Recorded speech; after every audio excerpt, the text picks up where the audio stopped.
I, 35M, never thought I'd be writing something like this, but I need to get this off my chest before I lose my mind. My whole world turned upside down last month, and I'm still trying to process everything that happened.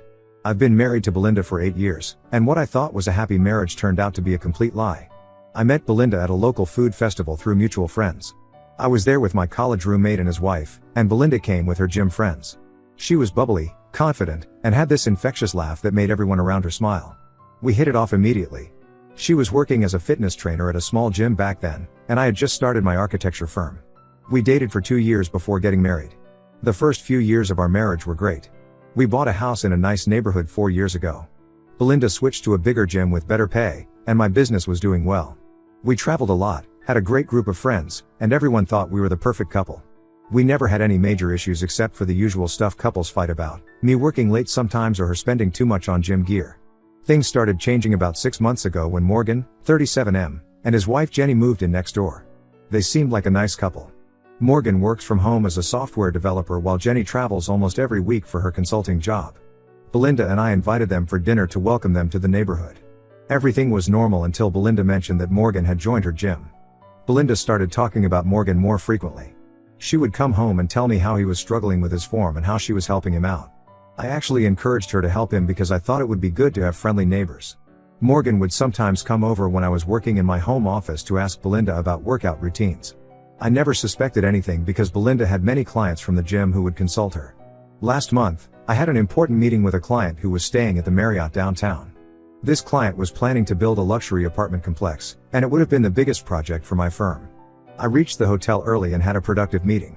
As I was walking through the lobby with my client, discussing some final details, I saw Belinda and Morgan coming out of the elevator. My heart stopped when I saw them. Belinda was wearing a dress I had never seen before, and they were walking too close to each other. She was laughing and playfully hitting his arm.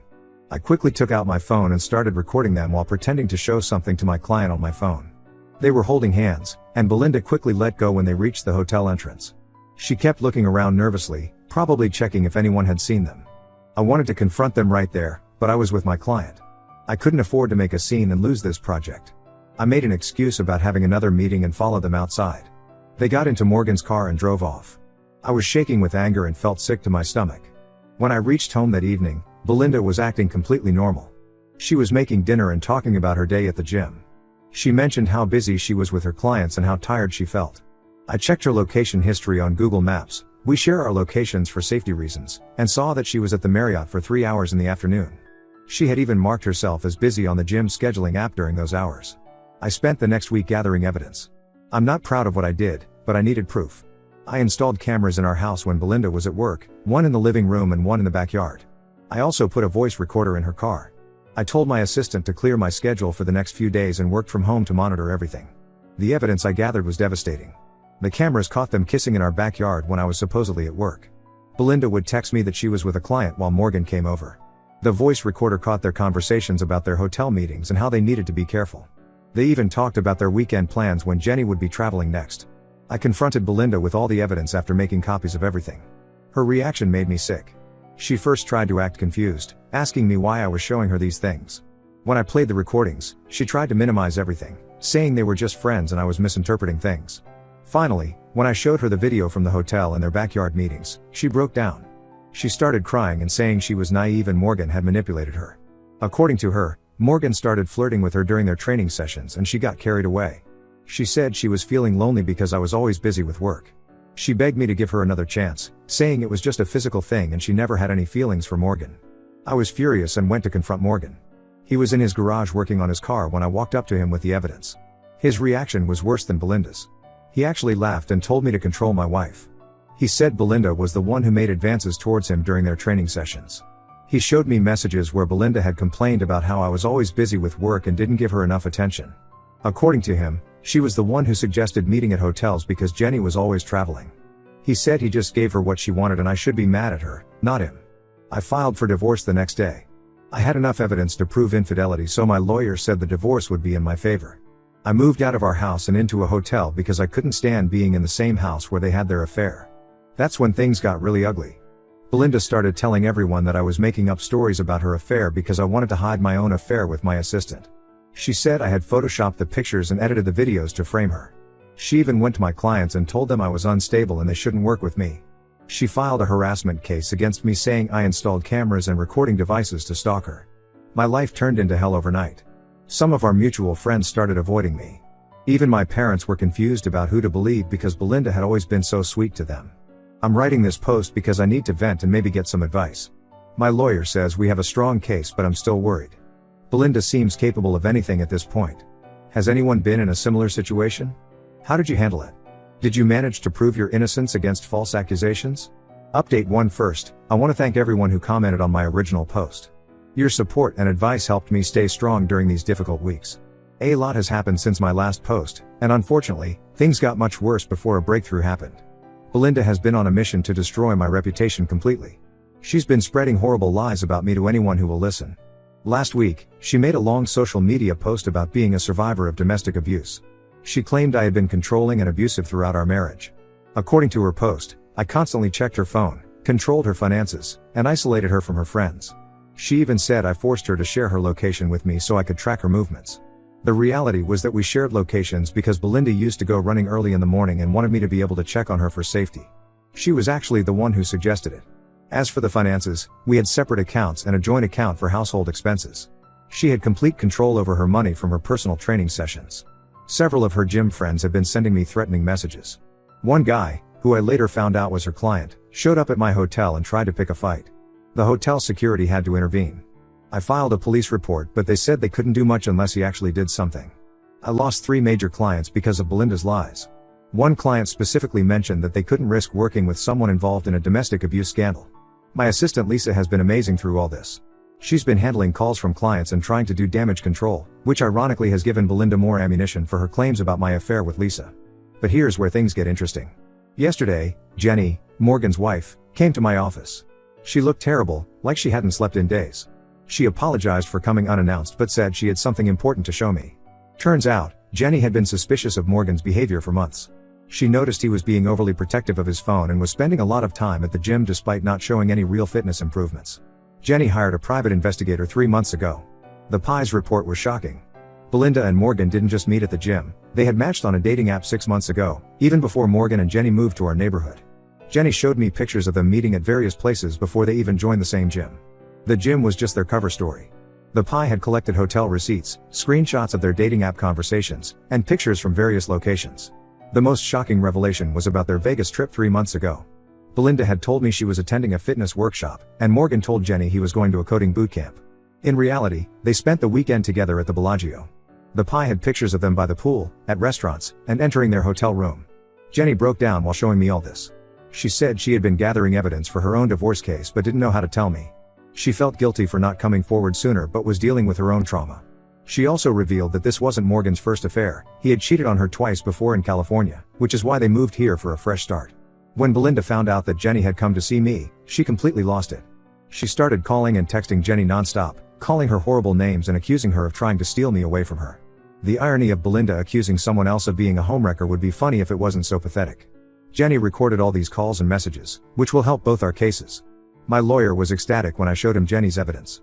He says this proves premeditation and completely destroys Belinda's narrative of being manipulated by Morgan. The evidence also shows that Belinda was the one who suggested they move to our neighborhood when their house went up for sale, probably to make their affair more convenient. Jenny and I have decided to help each other with our divorce cases. We're sharing legal expenses and evidence. Morgan still doesn't know about Jenny's pie, and we're planning to blindside him in court. Jenny's lawyer thinks we should wait until Morgan makes his official statement denying the affair before presenting the evidence. My parents finally believed me after seeing the Pies report. My mom cried when she saw the Vegas pictures and kept apologizing for ever doubting me. They've been incredibly supportive and have even offered to help me financially if I need it.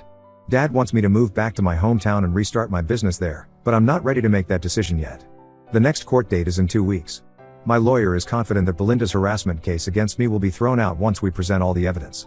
He's also preparing a countersuit for defamation based on her false abuse allegations and the damage she's caused to my business. The only silver lining in all this is that some of our mutual friends have started reaching out to apologize after hearing about the Pies evidence. A few of them admitted that Belinda's story seemed inconsistent, but they were afraid to say anything. One friend even told me that Belinda had tried to hit on her husband last year, but he shut her down and didn't tell me to avoid causing problems. I'm trying to stay focused on my work and the legal process, but it's hard. Every time I think things can't get worse, Belinda finds a new way to hurt me. My lawyer advised me to stay in the hotel for now and document everything. I've started seeing a counselor to help me deal with all this stress. I'll update again after the court hearing. Thank you all for your support and advice. Update 2: The truth finally exploded in court today, and it was more dramatic than any of us expected. Everything changed when Belinda's ex-boyfriend Tom, who's the head trainer at her gym, came forward to testify. I hadn't mentioned Tom in my previous posts because I honestly didn't think he was relevant to our case. I was wrong. Tom contacted my lawyer last week after hearing about Belinda's abuse allegations against me. He said he had important information that would expose Belinda's pattern of behavior. My lawyer was skeptical at first, but Tom had receipts for everything he claimed. In court today, Tom revealed that Belinda had a long history of cheating and manipulation. They dated for 2 years before she met me, and during that time, she cheated on him with at least 3 different gym clients. What's worse is that she used to brag about her conquests to her friend Lisa, not my assistant Lisa, different person, through texts and voice messages, which Lisa later shared with Tom after their messy breakup.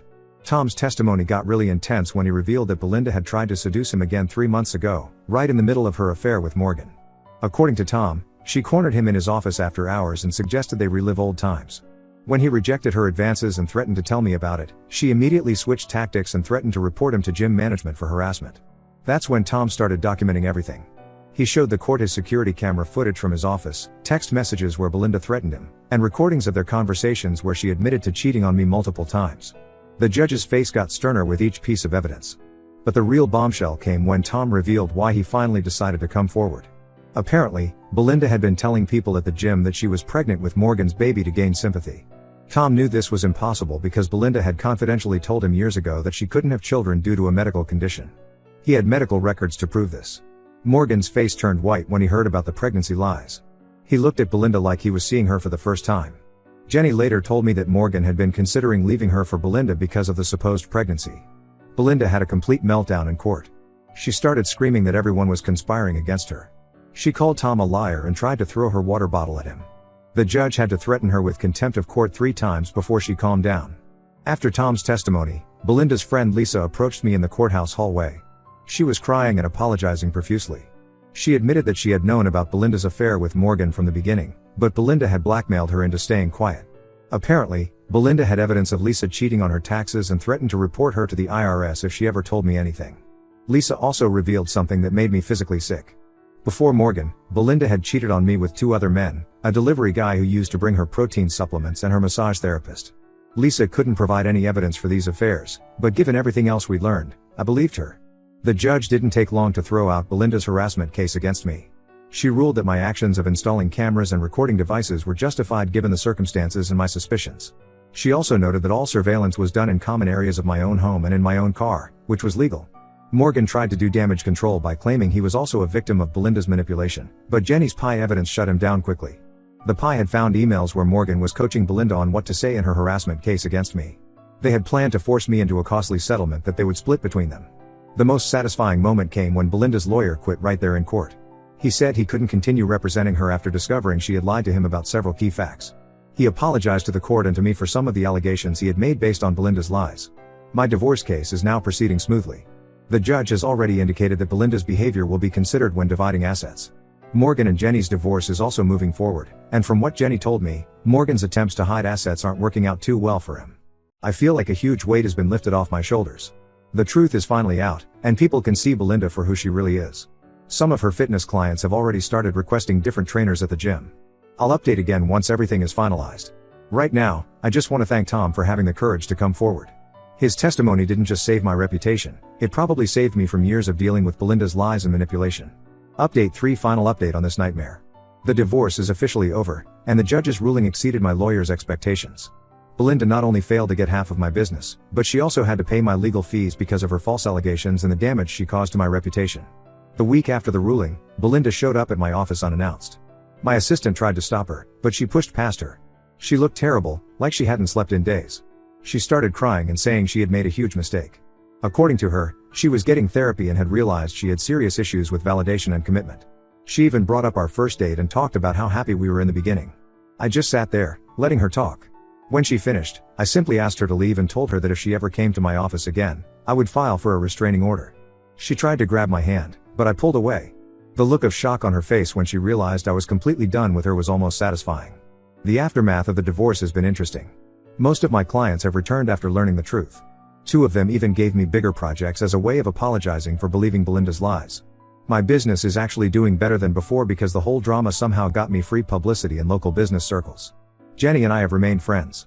We meet for coffee every couple of weeks and help each other process everything that happened. She got a great settlement in her divorce because of all the evidence she had collected. Morgan had to sell their house and split everything 70-30 in Jenny's favor because he had used their joint accounts to fund his affair with Belinda. Jenny bought a nice condo downtown and got a promotion at work. Tom has been surprisingly supportive throughout this ordeal. He introduced me to some of his friends, and we formed a nice social circle. He and Lisa have been actively helping me repair my reputation, telling everyone who would listen about Belinda's pattern of lying and manipulation. Belinda's life took a nosedive after the divorce. The gym fired her after several clients complained about her behavior. Apparently, she had been trying to flirt with their husbands even after everything came out in court. She tried to claim unemployment, saying she was fired unjustly, but the gym had documented all the complaints against her. I heard from mutual friends that she's now working at a small gym in the next town over. She created new social media accounts and is trying to rebrand herself as a life coach who helps people overcome adversity. The irony is almost painful. She's also dating some guy she met online, and according to Jenny's friends, she's already telling people he's the love of her life. Morgan moved back to California after his divorce. Jenny heard from his ex-colleagues that he's trying to start his own software company but is struggling because some potential investors Googled him and found out about the court case. As for me, I've decided to expand my business to the next state. I've already rented an office there and hired new staff. The distance will be good for me. I've sold our old house, couldn't stand looking at that backyard anymore, and bought a nice apartment in the city. I'm not ready to date yet, but I'm at peace with everything that happened. My parents want me to try online dating, but I've told them I need time. Right now, I'm focusing on my business and myself. To anyone going through something similar, document everything and trust your gut. If I hadn't recorded those initial encounters, Belinda's lies might have destroyed my life completely. Sometimes the people we trust the most are the ones capable of hurting us the worst. This will be my last update. Thank you all for your support throughout this journey. Time to close this chapter and move forward.